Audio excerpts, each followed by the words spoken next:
Dando continuidade, então, às nossas entrevistas com as Nutris, eu estou aqui com a Carol Lenzi, ela que é nossa aluna já de muitos anos, já participou de algumas edições do Agora Vai, orientando os grupos, e ela vai ser a nossa convidada de hoje. Para quem está entrando hoje aqui, o nosso canal, o podcast Eu Nascia, é o canal onde você conhece tudo sobre os bastidores aqui da Companhia Atlética, onde nós entrevistamos os nossos alunos, parceiros, professores, personagens, onde você aprende sobre os nossos programas e também muitas dicas de atividade de saúde. O nosso tema hoje vai ser nutrição funcional. E eu tenho a honra de receber a Carol Lenzi, nutricionista, como eu disse para vocês, também nossa aluna há muitos anos. Carol, obrigada por ter vindo. Obrigada a você pelo convite. Carol, conta um pouquinho da sua trajetória. Eu sei que você teve algumas passagens aí pelo exterior. Sim. Bom, começa lá 20 anos atrás, né? A gente não quer entregar a idade, mas não tem jeito. Experiência. Eu me formei em 2005 e, na época, a gente tinha um conhecimento muito básico de nutrição, né? Não se falava muito em tratamento individualizado, a gente tinha uns livros de dietoterapia, que você fazia dieta de 800 calorias, 1.200 calorias, e o conteúdo das dietas era suco light, polenguinho, então era complicado. Só que logo depois que eu me formei, eu fui fazer uma especialização em personal diet e atendimento nutricional e eu tive a chance, a honra de me deparar com uma professora que era Wanderly Marchiori, uma das primeiras nutricionistas a trazer os conhecimentos de medicina funcional para o Brasil, né?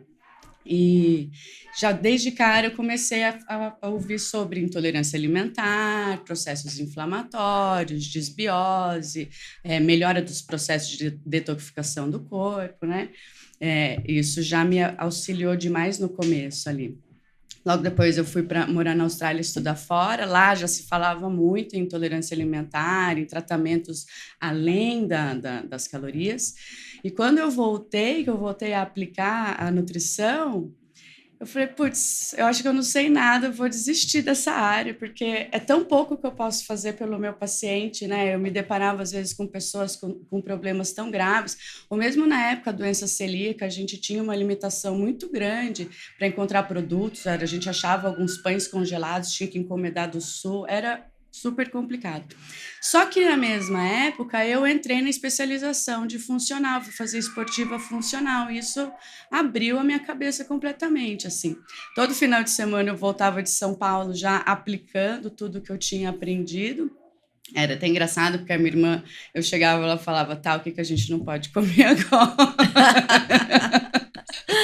Mas, né, passado aquele burburinho inicial, né, que a gente fica enlouquecido com as informações, eu entendi o quanto o ser humano é individual e como a gente precisa estar atento às características de cada um e individualizar completamente o tratamento. Então, não tem como eu falar em melhora de emagrecimento, redução de sintomas, tratamento estomacal, se eu não individualizar aquele tratamento. Então, a funcional realmente mudou a maneira como eu vejo meu paciente hoje e é indiscutível, né? Porque às vezes a gente pega alguns pacientes que têm uma experiência com profissionais que têm um pouco menos de conhecimento nessa área e eles patinam muito tempo porque estão tentando fazer uma dieta que não é adequada mesmo para aquela situação ou para aquele momento que o paciente está, né? Então, é bem interessante. Mas eu vejo uma evolução muito grande. Realmente, antigamente, falava-se muito só das calorias, né? Hoje em dia... Hidratação, calorias, era uma coisa muito básica. Tem uma nova leva de profissionais recém-formados que já tem uma voz alta na internet que está voltando a querer bater nessa tecla que é só a caloria. Mas é impossível, nutrição não é matemática, né? A gente tem um monte de ferramentas que a gente vai utilizar com o nosso paciente. É como se você pensar só em calorias, é como se você pegasse um marceneiro que só tem um martelo. né? Ele não vai conseguir concluir boa parte do que ele precisa, dos projetos dele. Então, a gente usa na nutrição, as nossas ferramentas são as estratégias nutricionais, são os manejos que a gente vai fazer. E muitas vezes não é uma dieta que você vai fazer por um ano.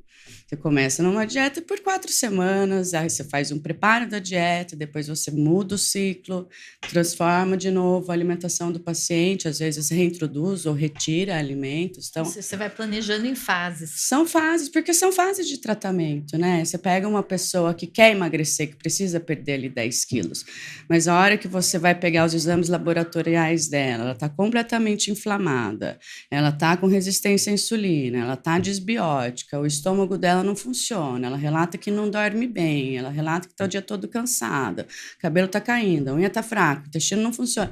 Como é que eu vou focar em fazer uma conta de calorias para essa pessoa se o metabolismo está em pane? Por onde que eu começo? Eu começo sempre pelo estômago e intestino, porque tudo que entrar vai ter que ser metabolizado de alguma maneira, tem que estar funcionando esse sistema perfeitamente, né? Ou seja, primeiro você tem que consertar Exatamente. Você arruma, organiza a casa. Por isso que se chama funcional. Então, você se preocupa primeiro em restabelecer a função daqueles órgãos. Exatamente. Para depois propor outras modificações. Exatamente. Porque sem a base, você não vai construir uma casa. Não tem como, não tem como. Você primeiro restabelece, e nesse momento que você está restabelecendo esse paciente, ele já vai emagrecer. Né? Já começa a emagrecer, lógico, vai desinchar. Muitas vezes a gente está lidando com alguma restrição alimentar, então você precisa já fazer com que o paciente tenha escolhas diferentes. Aquilo vai ter um impacto positivo já no emagrecimento. Apesar do foco não ser aquele, você vai conseguir fazer o paciente ter muito resultado inicialmente. Você citou a fala da sua irmã, né? O que vai proibir essa semana? O que a gente vai ter que tirar essa semana? Pois é, porque na época, Mônica, a gente era assim, nossa, quando eu fiz a pós, faz 15 anos que eu fiz essa pós-graduação, e era um outro extremo, porque tem o pessoal que fala que não existe intolerância, que todo mundo pode comer glúten, que leite tudo bem para todo mundo, e de novo, é muito individualizado, mas naquela época era ninguém pode comer glúten, ninguém pode tomar leite, leite é inflamatório, leite é coisa de bezerro, o ser humano é o único que toma leite de outro animal, e era aquelas frases assim, aquela coisa, então eu voltava neurótica. Eu lembro uma vez que eu voltei e ela me fez essa pergunta, e 2 vezes eu voltei dessa pós-graduação chorando, porque eu falei, eu não sei nada. Eu não sei nada. E eu cheguei para ela, o que a gente não pode comer agora? Eu falei, a água está contaminada. Nossa, aí deu pânico total. Mas você sabe, Carol, que eu sinto isso muito das pessoas que nunca estiveram no nutricionista, ou que têm realmente um conhecimento muito raso. Uhum. Bate um pânico, porque Bate. assim, não, eu vou na Nutri e ela vai me mandar tirar isso, aquilo, aquilo outro. Só que a impressão que eu tenho você tira e você não coloca outra coisa no lugar e fica um buraco na vida da pessoa, né? Às vezes a pessoa não se imagina comendo de uma maneira diferente, ela só imagina que ela vai passar uma baita privação. Isso acontece de fato, não acontece? Acontece. No imaginário de algumas pessoas. Fala assim, nossa, eu vou lá na nutricionista, ela vai mudar minha vida. Eu ouço isso o tempo todo, porque as pessoas falam... Como que eu vou viver sem o meu leite de manhã? Como que eu vou ficar sem o pãozinho? Exato. Conheço muitas pessoas até próximas a mim que falam, estou me preparando para ir no seu consultório porque eu sei que você vai tirar tal coisa. Eu falo, não é assim que funciona. Mas veja, se você estiver com um problema ou adoecendo por causa de determinado alimento e aquele sintoma te preocupa ou te aborrece, por que não tentar substituir por outra opção? Então, muitas vezes tem pacientes que vão lá e falam, não tira tal coisa. Geralmente, aquilo que eu vou ficar de olho, eu vou querer tirar aquilo lá. Dependência do alimento, tá errado isso, né? E aí, quando você tira e a pessoa tem uma melhora dos sintomas dela, ela mesma não quer voltar a comer. E às vezes eu falo, olha, passou o período de restrição, a gente vai começar a reintroduzir os alimentos. Alguns fazem assim, não, tá bom do jeito que tá, não vamos mexer com isso. Você já adquiriu um novo hábito, que é um ótimo sinal, né? Tem muitos sintomas, Mônica, que as pessoas não associam ao alimento que elas estão ingerindo. E muitas vezes não é o alimento em si. Então, veja bem, quando você tem ali um aumento de permeabilidade intestinal, então seu intestino perdeu a barreira, né? Por algum motivo, uso de medicamentos, má alimentação, etc., estresse. Existem alguns alimentos que são pró-inflamatórios. Enquanto a gente estiver fazendo aquele tratamento de restabelecimento da barreira intestinal, é preciso remover o alimento. Por exemplo? Glúten. Se eu tenho um caso grave de pessoa com uma permeabilidade acentuada, a gente sabe que o glúten, ele vai, naquela situação inflamatória, vai piorar o quadro ou vai ser gatilho, por exemplo, a doenças autoimunes. Doenças autoimunológicas, o primeiro foco da doença é tratar o intestino, porque se a pessoa tem uma doença autoimune latente, a gente já sabe que ela não tem uma barreira intestinal íntegra. Então, eu vou ter... Isso é uma regra hoje. É um gatilho, porque essa translocação de substâncias que ocorre na situação de perda de permeabilidade, então imagine que você tem ali as células do intestino, né? Elas são todas emparelhadas e entre elas a gente tem ligações proteicas que a gente chama de tight junctions, né? É como se fosse uma massa corrida entre os azulejos. Quando a gente fala que a pessoa está perdendo a barreira ou perdeu a barreira intestinal, que tem aquele famoso leaky gut, é porque houve uma inflamação na base ali daquelas células e você teve um afastamento desses enterócitos. Então, no intestino, que só passaria o nutriente pelo receptor, tem um vão, um buraquinho minúsculo, mas tem. E por ali vão ser translocados lipossacarídeos, que são fragmentos de bactérias, vão ser translocados toxinas, vão ser translocados fragmentos do glúten, por isso ele acaba sendo um alvo nesse momento. E a partir do momento que aquilo translocou, não era para ter acontecido aquilo. A gente tem uma ativação do sistema imunológico. Só para traduzir, essa translocação a que você se refere... É a entrada de substâncias por um lugar... Para a circulação. Isso vai para o seu sangue? Vai. E se você tiver com essa capa, vamos dizer assim, né, essa barreira em ordem, isso não acontece? Não, porque só vai ser jogado para a circulação aquilo que encontrar um receptor na célula e for absorvido por ela. Então, as coisas que a gente não deseja que se desloquem, né, ou se transloquem para a circulação sanguínea, isso não acontece normalmente se o seu intestino estiver com a saúde plena. Aquilo vai ser excretado pelas fezes.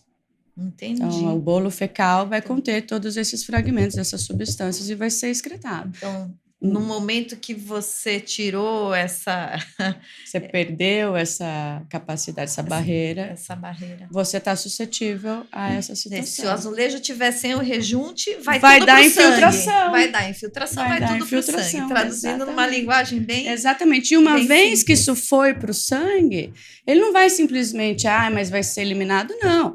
Então, esses fragmentos bacterianos vão se ligar em receptores celulares e vão ocupar o sítio de outras substâncias.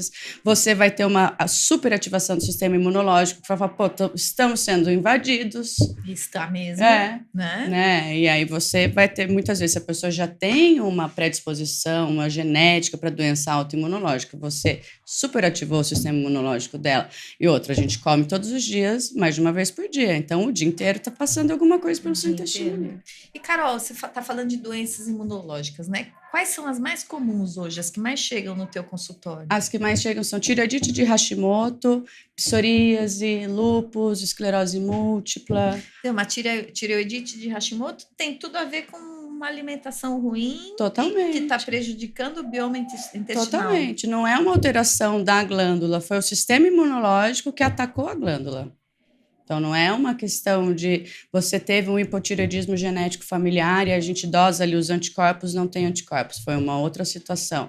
Mas quando você olha ali na tireoidite de Hashimoto, você tem um aumento exacerbado de anticorpos e a pessoa já manifestou a doença na alteração da função de produção de hormônios, é autoimune. E quando você modifica a dieta, melhora. Melhora super. E tem que fazer isso, porque a autoimune, ela nunca vem sozinha. Esse é o grande problema, é isso que eu deixo claro para eles.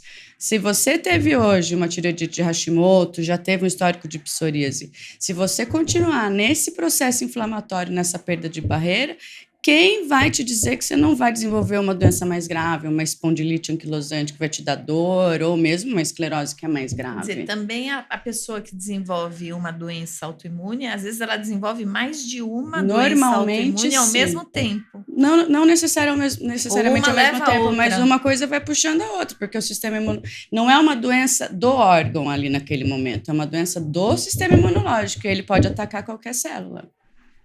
Ele pode ir para qualquer lado. Do intestino vai deixar isso latente. É o gatilho que desencadeia. Exatamente. Aí você já está com uma permeabilidade, aí de repente a vida acontece, né? Sim. Aí você passa por um estresse muito grande, aquilo vai ser um outro gatilho. Perde alguém ou tem uma doença. Eu tenho o caso de um paciente de 13 anos, que a família já era do meu consultório, e numa festinha, as crianças pegaram uma bactéria, todo mundo, 15, 20 crianças passaram mal com essa bactéria, só que esse menino acabou para ele era jogador de futebol, ele ficou 30 dias na UTI sem andar, porque aquela bactéria, ela dilacerou tanto o intestino dele, que ela acendeu uma doença autoimune que fazia com que ele não conseguisse andar mais. E aí, quando eles me trouxeram o menino não comia nada de bom, aí conversei com ele, expliquei a situação e coloquei ele num protocolo de doença autoimunológica, que é um protocolo difícil até para adultos seguir.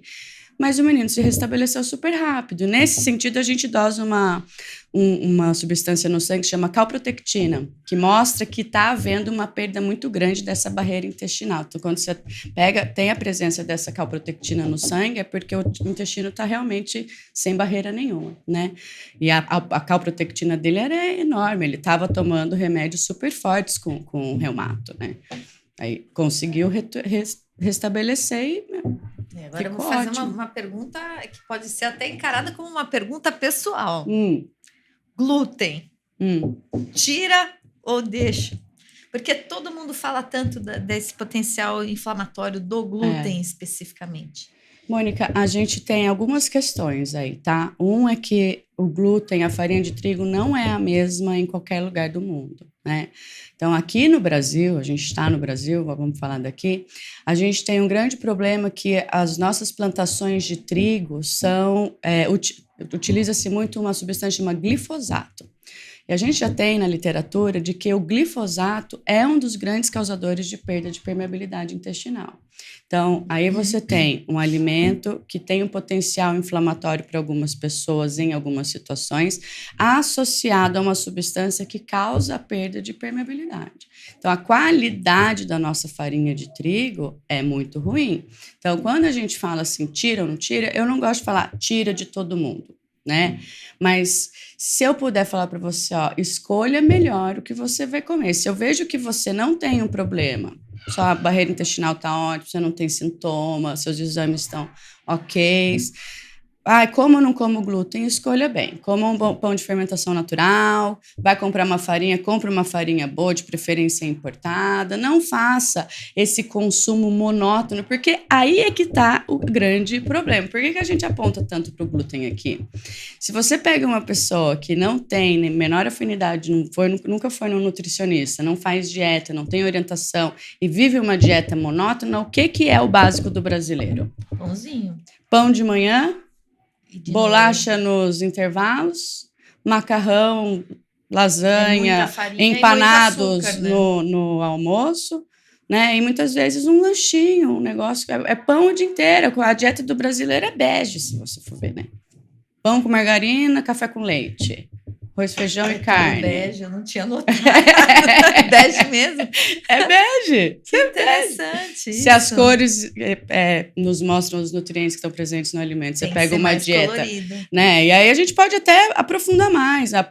No próprio pão, esses pães que duram mais, tem substâncias ali que também agridem o intestino. Então a questão não é o trigo em si, mas aquilo que se pulveriza no trigo. É a qualidade. Também. Também? A gente tem uma farinha de trigo no Brasil que tem uma quantidade superior de glúten do que em outros lugares, e a gente tem um grande problema de ter uma contaminação tão pesada por glifosato, que é o famoso Roundup, né? Vem sendo até associado a doenças como autismo, transtorno de atenção. Aqui a qualidade é muito... Tanto que eu tenho pacientes que aqui não conseguem tolerar o glúten porque têm sintomas demais, mas viajam para a Itália e comem tranquilamente, sem manifestar nada. Italiano, né? E lá, se você reparar, as farinhas não são as farinhas, não é uma farinha de trigo para todos os propósitos. É farinha para o bolo, farinha para o pão, farinha para massa. Então, existe uma diferença ali, até no teor de glúten, porque eles precisam ter uma maleabilidade diferente de um produto para outro. Né? E são farinhas orgânicas, são diferentes. O próprio processo de fermentação natural, que a gente tem batido na tecla, ele disponibiliza a digestão do glúten de uma maneira mais facilitada. Ele reduz a quantidade de glúten no pão. Normalmente, esses pães já são feitos com farinhas de melhor qualidade e o processo de fermentação faz com que a digestibilidade desse alimento seja melhor. Tá. Carol, a gente vai começar agora em março a edição do Agora Vai, né?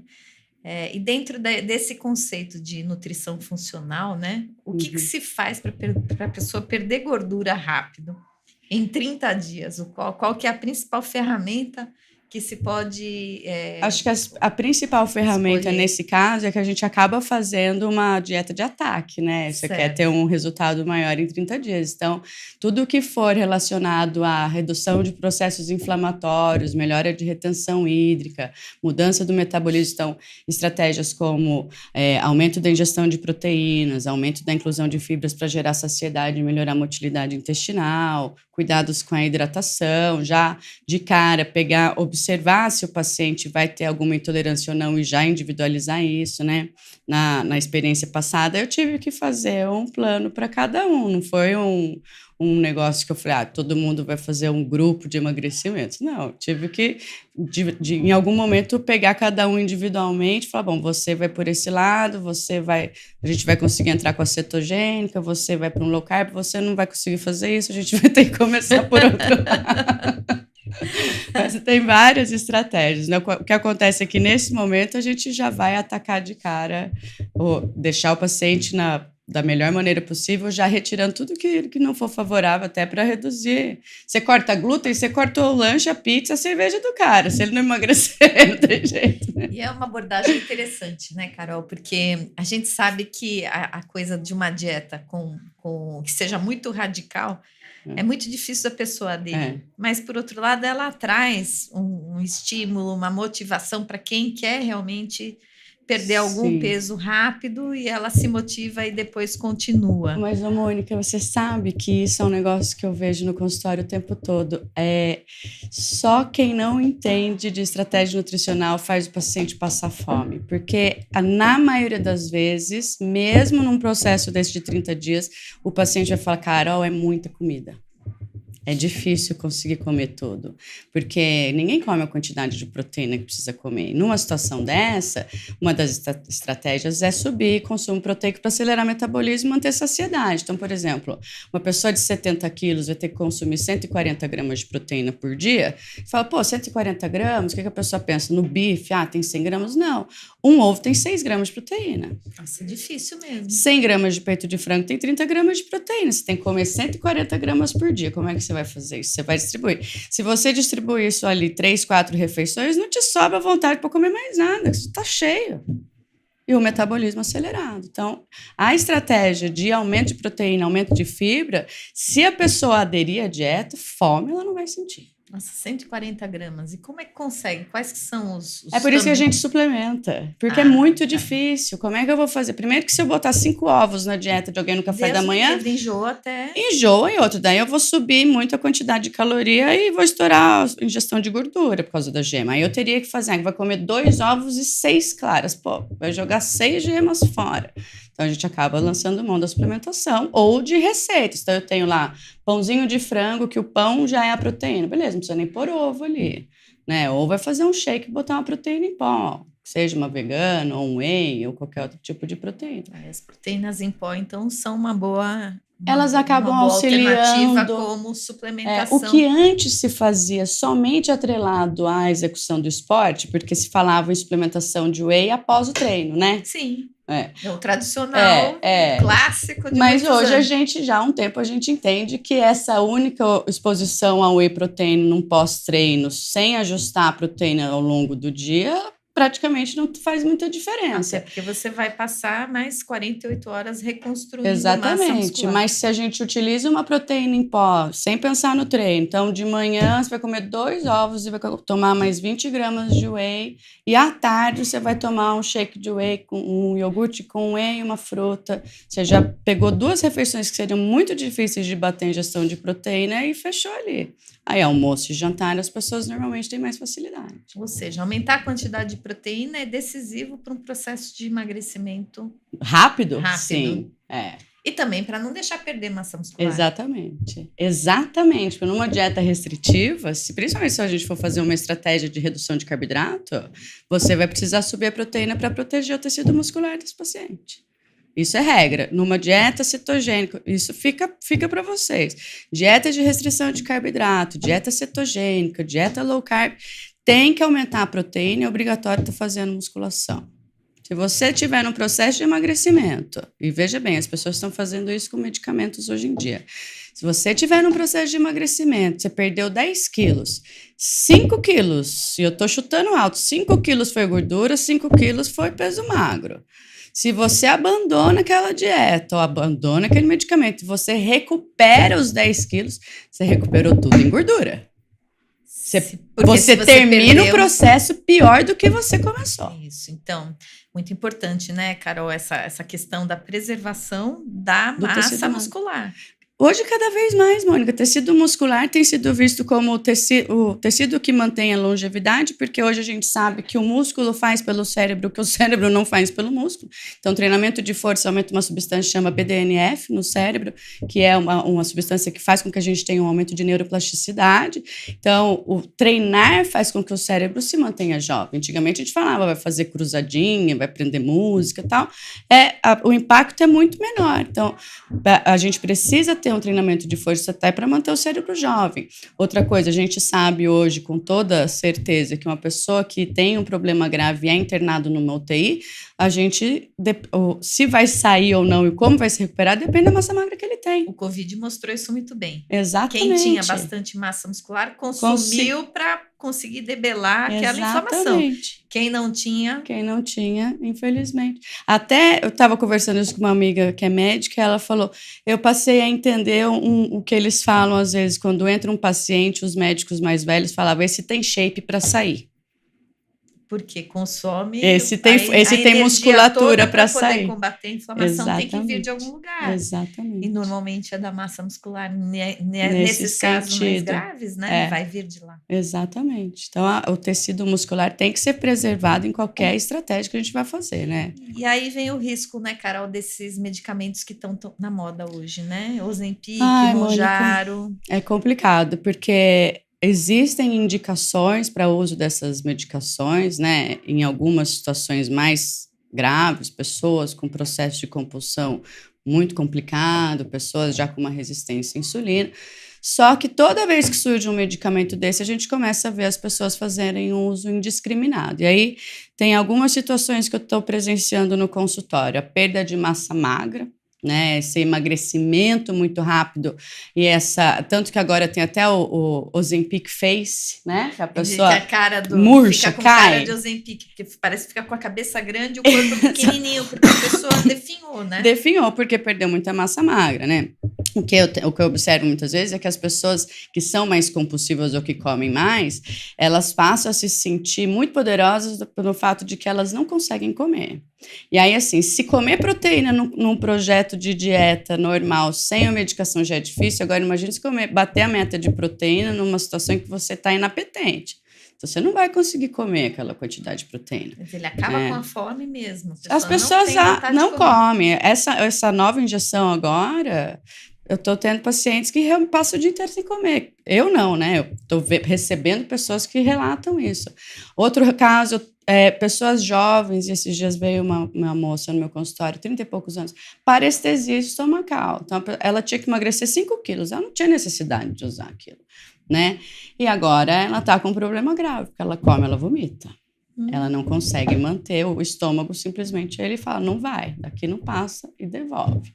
Né? Então, essa parestesia estomacal é um outro problema. E, recentemente, estão saindo estudos mostrando aumento da incidência de câncer de tireoide e câncer de mama. Então, a galera está sendo rato laboratório, né? A gente vai descobrir tudo muito novo ainda. Realmente as consequências num futuro muito próximo, porque já está aparecendo muita coisa, né? Até eu estava vendo esses dias que a empresa do Ozempic é nórdica, né?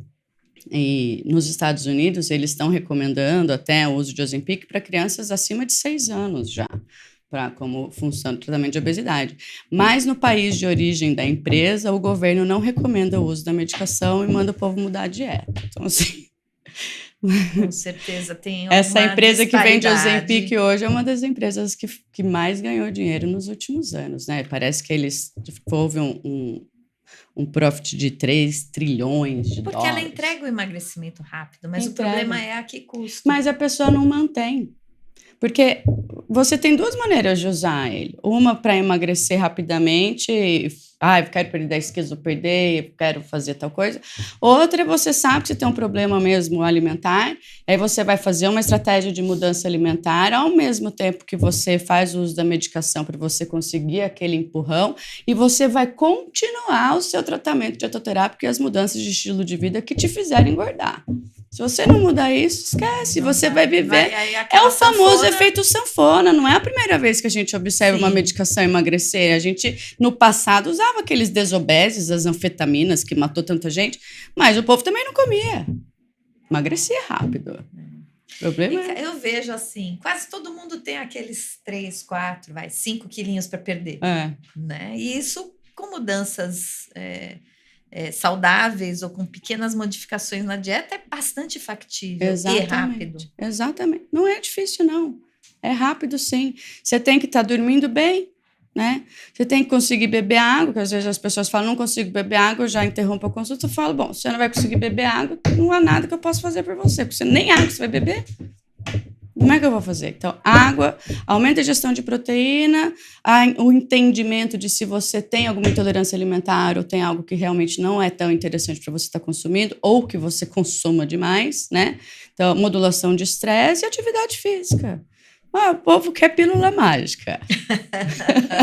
Acho que a minha grande proposta do Agora Vai é justamente fazer as pessoas entenderem que, com atividade física e estratégias nutricionais, você vai conseguir ter um efeito no seu emagrecimento que é enorme. Então, dá para fazer em 30 dias um enorme emagrecimento se você fizer estratégias adequadas.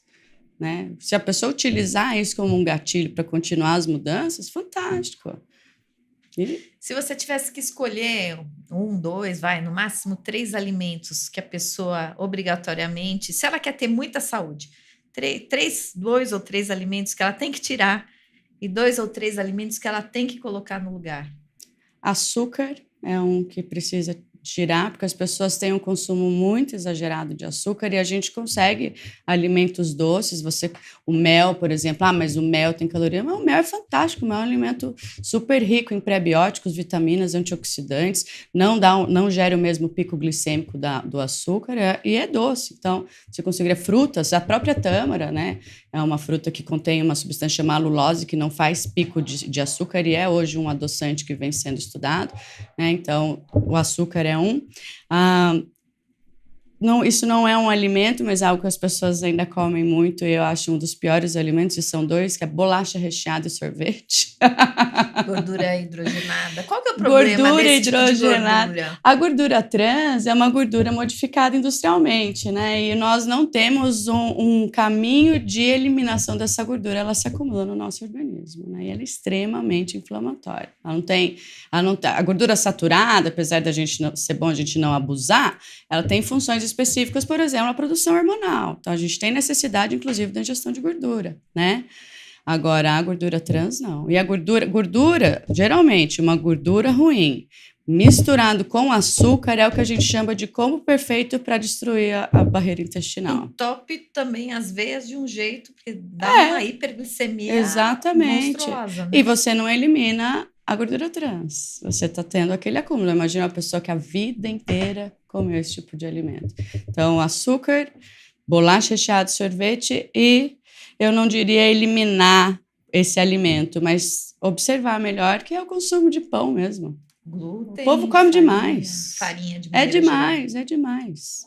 Não tem necessidade de comer pão todo dia, bolacha todo dia, macarrão todo dia, não tem necessidade. E aqueles 3 que são as dicas de ouro, assim, melhorar a tua saúde em todos os aspectos. Você tem que obrigatoriamente priorizar quais 2 ou 3 alimentos que seriam assim os melhores. Eu acho que um deles é realmente a ingestão de proteína, independente se vai ser fonte animal ou vegetal, mas essa atenção à ingestão proteica, que é complicado de bater no dia a dia, mas também tão complicado quanto a ingestão de fibra. A gente tem uma necessidade de ingestão de fibra que beira ali 30, 40 gramas por dia, e um brasileiro médio não consome 5 nem 10 gramas de fibra, e a fibra é um alimento das bactérias. A gente fala muito hoje sobre a importância das bactérias intestinais, inclusive na saúde neuronal, na saúde emocional da pessoa, né? E sem fibra é difícil manter uma microbiota saudável. Então, fibras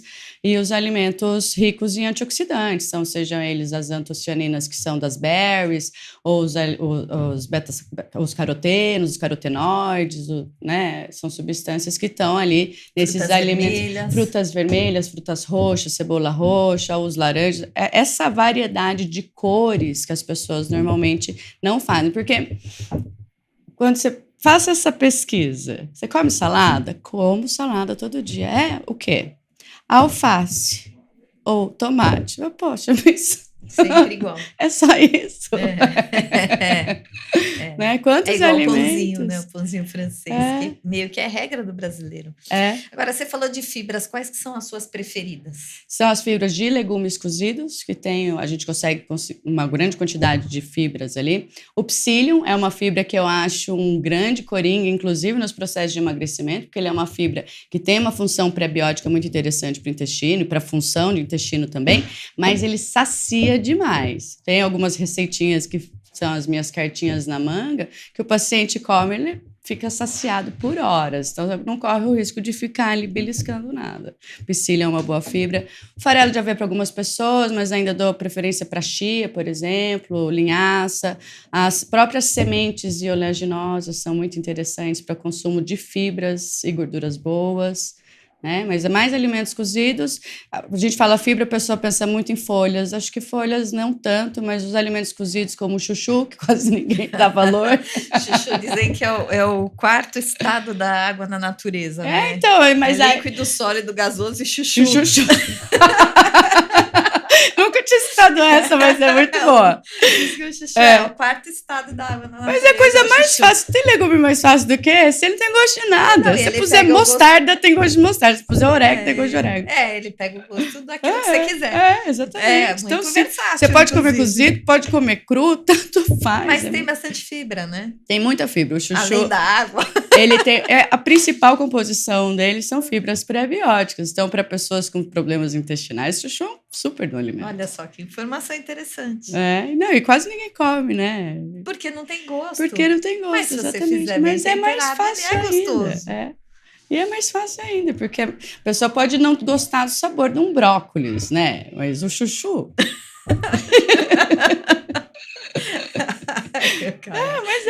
Quem não come chuchu vai comer o quê, gente? Giló, então passa longe. Quiabo, né? Quiabo, Só por Deus. Coisas mais fortes. Rabanete, nossa, sai correndo. É verdade.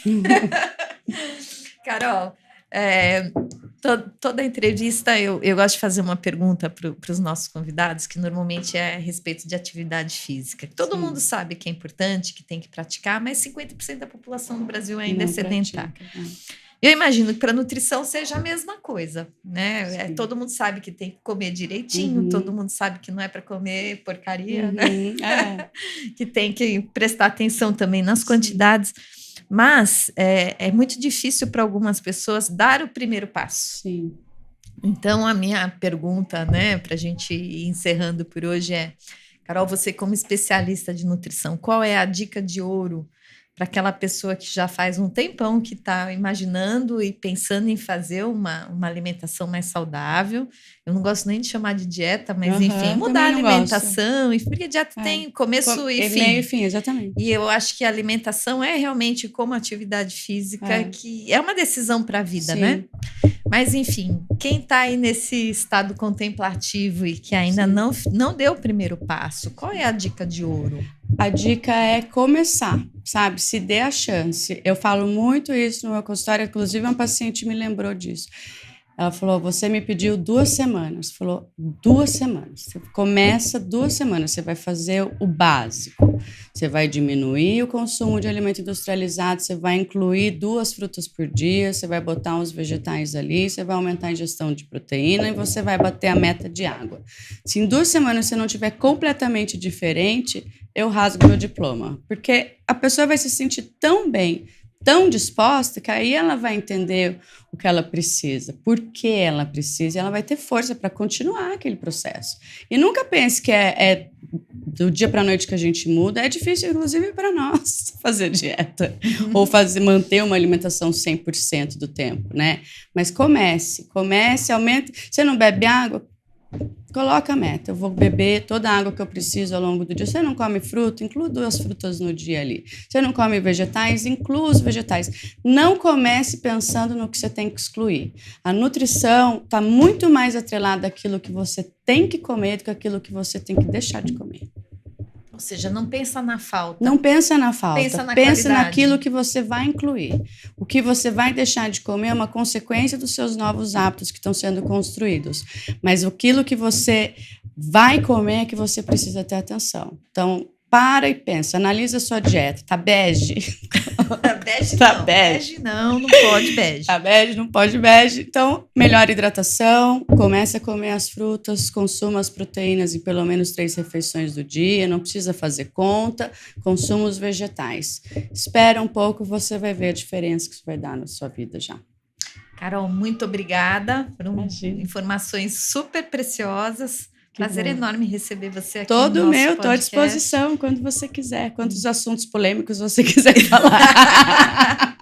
E agora vamos para Agora Vai, né? Vamos ver como é que vai ser. Em março temos Inclusive, mais uma edição. Acho que a gente pode deixar aqui para o pessoal, avisando que ainda tem vaga para nutricionistas participarem, né? Sim. Então, esse Agora vai ser um pouco diferente. A gente está montando duplas entre personagens e nutris.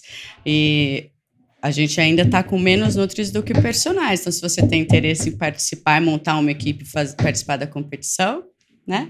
Enquanto houverem personagens disponíveis. É isso aí. Carol, obrigada, viu? Obrigada a você. E a gente fica por aqui. Ainda temos mais uma Nutri para participar da próxima entrevista, né? Nós estamos maratonando com 4 Nutris e o conteúdo é bastante rico. Se você ainda não segue o nosso canal, não esquece de clicar aqui para se inscrever e receber todas essas dicas super valiosas. E até a próxima!